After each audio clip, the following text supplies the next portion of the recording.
Good evening and salutations, my Jade fans. So I've done this. I done did this like 4 times now.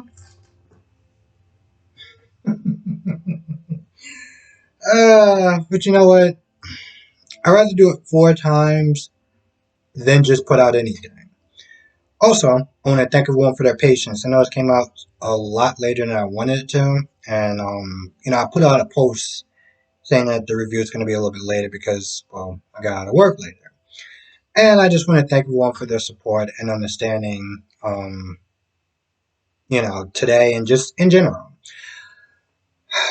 So let's start off at Kelly at the Kelly scene. Now, before I get started, I do got to sit there and give props to the writers for actually making these scenes with these young adults more interesting. I remember maybe even a couple of years ago when I started doing these videos, and I just kept every time I would talk about like Trina and Cam and Jocelyn, I would always roll my eyes like, this is so. 1 second.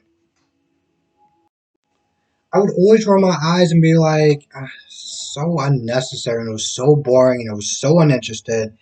And now I'm gonna be honest, it's pretty interesting. And even yesterday, when I was really pissed off at Joss, I can sit there and say I wasn't bored. Now, going into this portion of it, Cam is pretty much, has his back against the wall.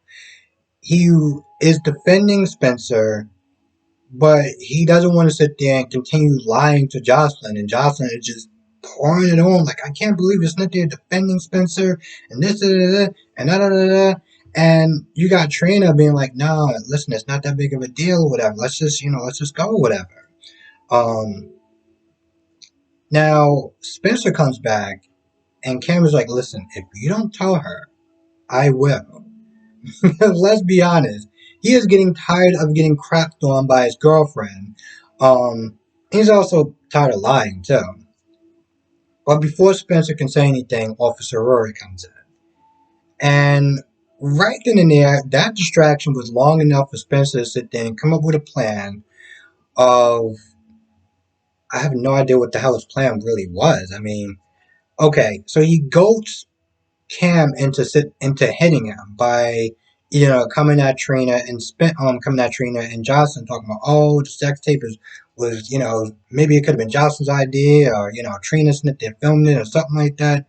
Now Cam punches Spencer and I'm just like, bro, you just gonna sit there and act like Officer Rory just did not walk past here like 2 minutes ago? You're just gonna sit there and act like that didn't happen, right? Like, really, bro? um So at this point, he comes over there and he arrests Cam. Spencer, I guess he thought it was a good idea to go to jail with him because he winds up hitting him. I'm just not there looking at this whole thing and I'm like, okay. So at this point, you got Jocelyn and Trina kind of pleading with him, to not arrest him, just to give him a warning, or to give Cam a warning. The hell was Spencer at this point to give Cam a warning? But listen, this guy's been on this job for like about a week, okay? He's not trying to get fired. So he's like, yo, listen, it's my job, I gotta do it. So he arrests both of them, and, at this point, Jocelyn, well, the Corinthos family got Diane on speed dial, so it's not gonna be that long. Liz is going to be pissed. Liz got so much going on at this point to sit there and get a call that Cam has been arrested again. Good luck, bro. Um, Now, the Sonny and Laura scenes, I'm going to be honest, it didn't really go anywhere. It was just more kind of recapping stuff about the Ice Princess and Esme and Charlie's and everything like that. And almost the same thing with Ava and Nina. Now, the one thing that Ava did say um, was just shockingly, not even shockingly true or whatever, was that Ava was like, yo, maybe they did that because, like, maybe the robbers did what they did because Sonny's looking kind of weak now. I mean, between Jason being gone and let's be honest, what Nina did, Sonny isn't exactly looking in the best light. Now, Nina gets a call from Phyllis, and Nina comes over to Sonny. Is like, yo, the two guys that tried to rob Charlie's, they out in they back out on the streets again. Now, part of me did kind of laugh, and part of me was like, when Laura was sitting there coming at Sonny because of the whole Esme thing and talking about, oh well, I believe in the justice system and yada yada yada, and I'm like, so let me get this straight: two guys that just try to rob Charlie's is back out on the streets probably less than 24 hours, but you believe in the justice system. Yeah, okay. But Sonny's like, yo, listen, I got this. Don't worry about that. Like, it's all gonna work itself out. And this is where it gets to a point where Nina starts asking Sonny about his business. Like, well, I'm not Carly. You don't got to sit there and protect me. And, I know you. I know the real you. And I'm like, really? Really, Nina? You know the real him? Or do you know Mike? You know Mike? Because I look at this whole situation and I'm like, Nina, I try to look at it from two different angles. Present day Nina right now definitely cannot handle Sonny's world. Okay, that is just a given. You cannot handle Sonny's world now. With that being said, and I'm just gonna sit there and take a or theory, whatever. These soap operas, in some ways, are supposed to sit there and represent real life, as far as people changing, relationship changes, and stuff like that. Like you look at Sam and you look at Carly. Back in the day, they couldn't stand each other. Hell, I still remember the bar fight that she got into with Carly. I mean, it was the other Carly, the Carly that, well, no one really talks about. Um, but that was back in the day. Now they're on really good, friends and stuff like that. So when I sit there and look at Nina and I sit there and say, well, present day Nina can't handle Sonny's world. Well, maybe it's Nina spent enough time with Sonny, spent enough time in his world. She might be able to sit there and shock people, you know. Um, just saying. I don't think that she can, but I've been proven wrong before.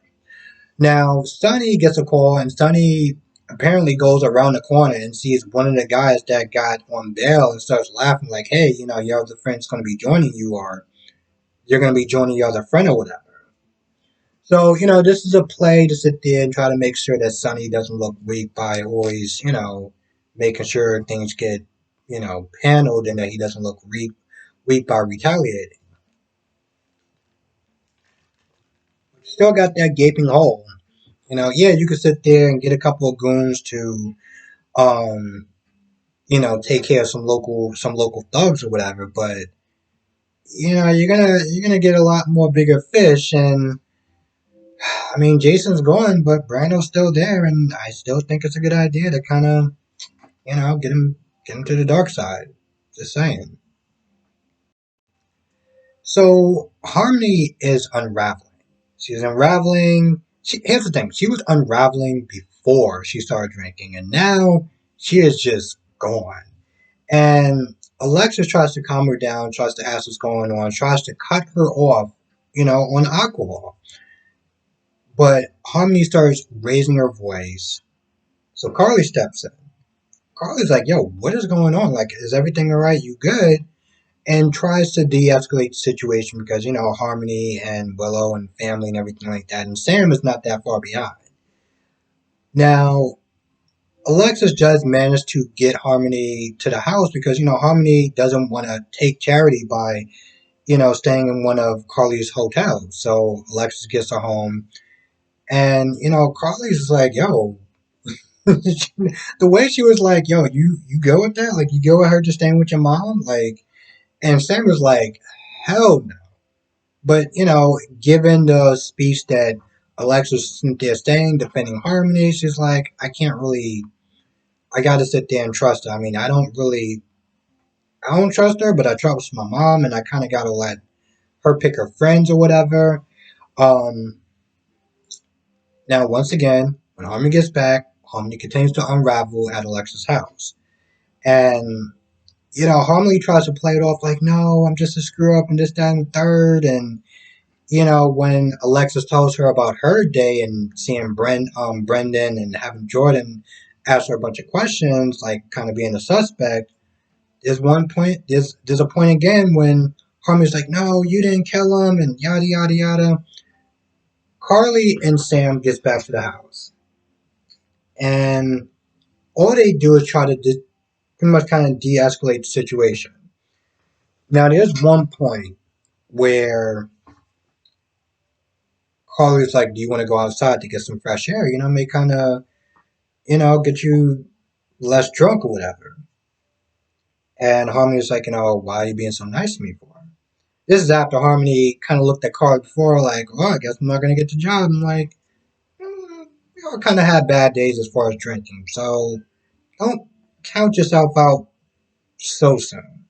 Um, or maybe she should because she is working at the hotel and drinking, so maybe.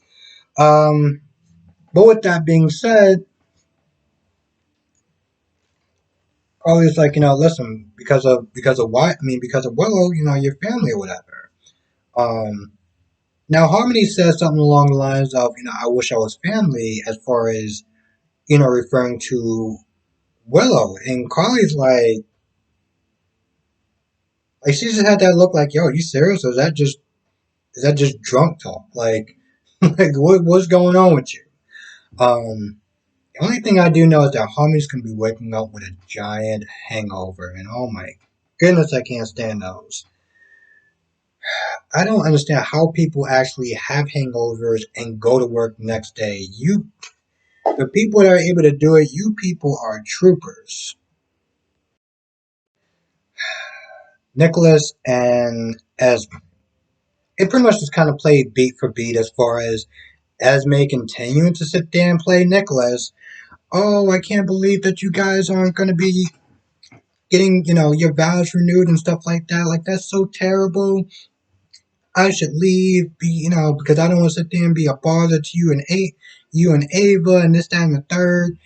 Now, there's one point where she starts talking about Spencer, and she's like, well, Spencer's a teenager, and his emotions is very up and down, and you're so much more of a mature adult, and this, that, and the third. And I'm like, there's one point where Esme takes Nicola's hand and puts it on her face like, oh, you're my knight in shining armor. And I'm like, girl, what the hell you think you're doing?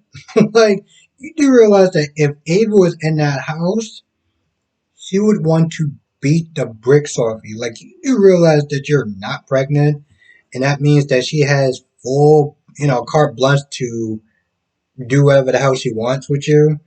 Um, Of course, she knew that Ava wasn't there, but I'm like, yo, Ava could have came home at any point in time. Like, yeah, she might be out for drinks or whatever, but no, no.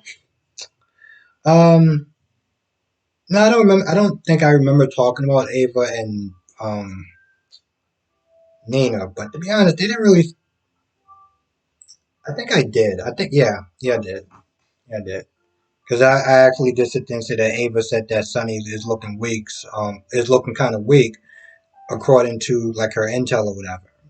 Which is kind of odd because it's like, didn't you give up that life? Like, there's times where she'll sit there and be like, yeah, well, rum lives in the streets or whatever. It's like, but you're not part of that world. So why would you even.